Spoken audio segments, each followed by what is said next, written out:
So, hello, my name is Kimani Anderson. I'm a senior here at UNCA, majoring in political science and sociology with a minor in Africana Studies and Human Rights.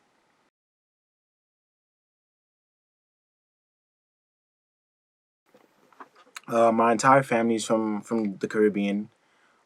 We spread out all across America and some of Europe. I grew up a little bit in New York City and in Jamaica, so it's been a pretty interesting experience getting to grow up in two separate countries.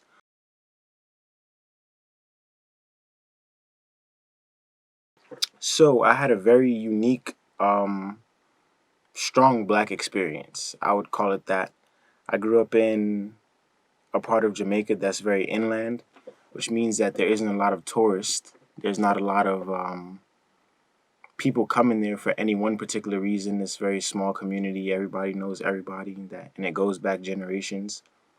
And when I lived in New York City, it was pretty much the same. It was a concentrated community, super Caribbean, super African. Everybody knew everybody. Very much black. I know for New York City, a lot of people think like, oh, it's so diverse, wonderful place, big city, it's great. But the fact of the matter is, the neighborhoods are very much segregated. So you have a very concentrated black population in one neighborhood, and then a completely white population in another neighborhood, or a completely Indian population in another neighborhood. So I was blessed to live in this very black space in New York City. Regardless of the crime or the poverty that I saw, I thought it was very much essential to my upbringing as a young man.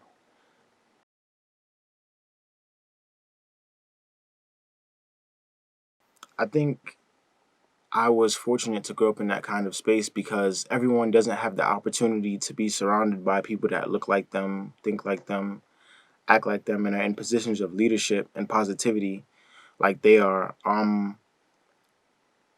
I think that's essential for anybody growing up or any young person growing up, that they need to have people that they can rely on for support no matter what they're trying to do. And I felt like I had that, you know, regardless of whatever I wanted to do, whether it was sports or school, there was always somebody I could turn to that looked like me who would guide me if need be.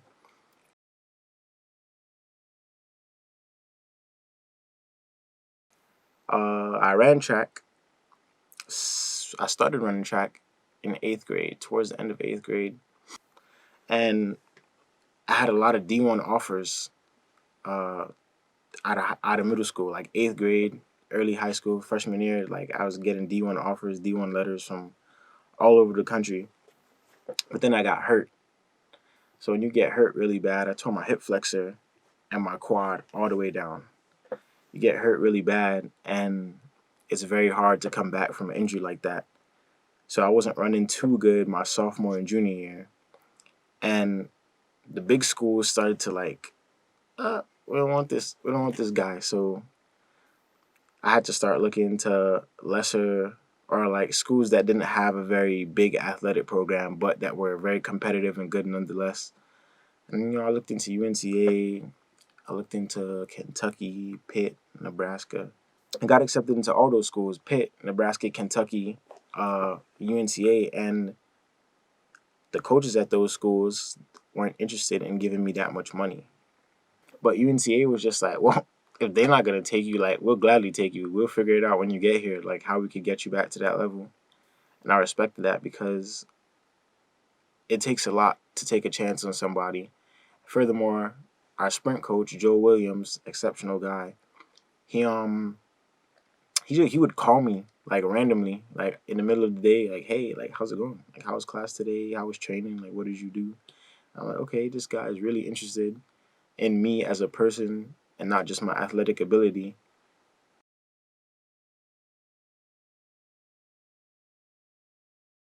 Whew. So I've been in a lot of different clubs. I've been in the German club, political science club, just started or founded the sociology club. I've been in the Order of Pisca. For a lot of people that don't know what that is, you're basically like an ambassador to the school. You get to host receptions for our donors and the chancellor and administration. It's a pretty interesting experience. I've interned with the Conservation Trust for North Carolina. Also got to work at Robertson Stevens PA, big corporate law firm here in Asheville. It's pretty good. They treat me really well.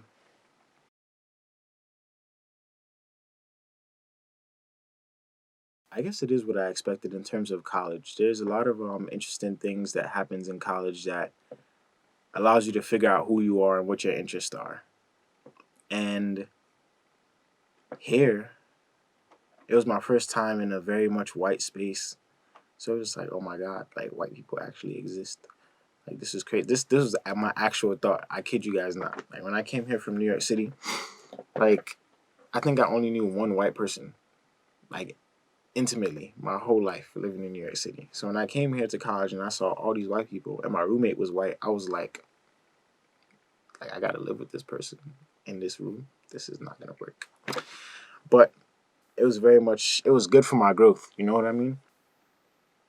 Yeah, UNCA has been very interesting. My experience here has been interesting. I haven't dealt with anything that I thought was over the top.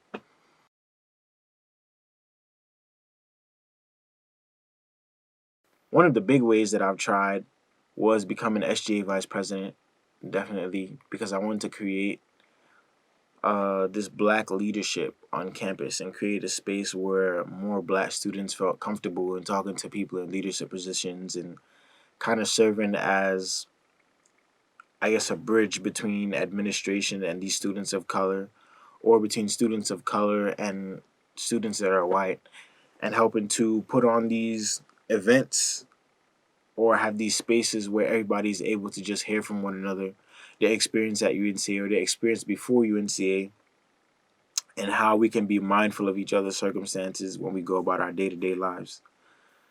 Secondly, I've tried very hard to get my fraternity here, Kappa Alpha Psi Fraternity Incorporated, um, because it's just amazing to me that one, we're in the South, and like two, we're in North Carolina, like, and there's no Black Greek life at our school. Like Mars Hill has had Black Greek life since 1986, but we don't have Black Greek life.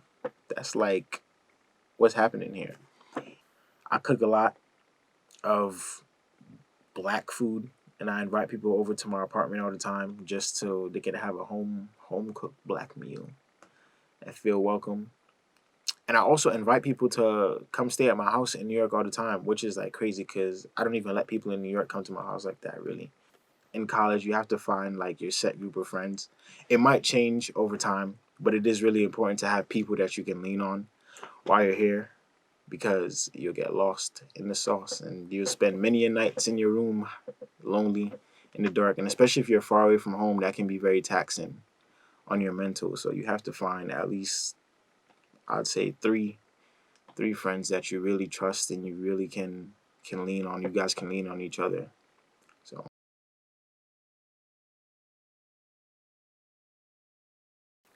oh man, I think the biggest thing for us as a campus would be to involve the black people in the greater Asheville community.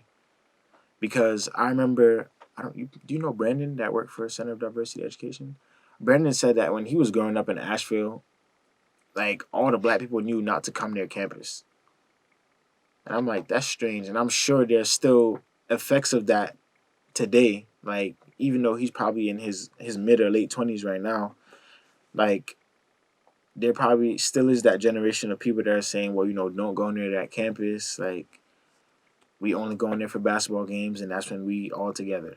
Like, that's it. And I think we need to do more of bringing the black people outside into the community because you see more black people, you want to do more black stuff.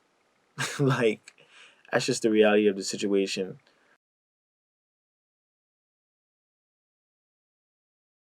I think it was the structure. A lot of people think college isn't really structured, but there are a lot of underlying like structure. There is a lot of underlying structure to college. Like I know you probably think like I'm gonna be away from home. It's gonna be freedom, like I can wild out, but trust me, if you wild out too much, you definitely will pay for it. And for me, I think track especially provided a lot of structure that I needed. And I ran track all throughout high school, but the thing is, like in between track and home, there's so many things that could happen. in New York City. Like there's so much other stuff I could get involved in between track and home. So it was definitely just the track and the schoolwork, like the coursework, and the realizing like, well, I'm paying for this technically, so I need to get my shit together. Yeah, I definitely think there's a lot about college that teaches you that forces you to grow up. I think it's an excellent tool for young people to learn themselves, to grow, to evolve.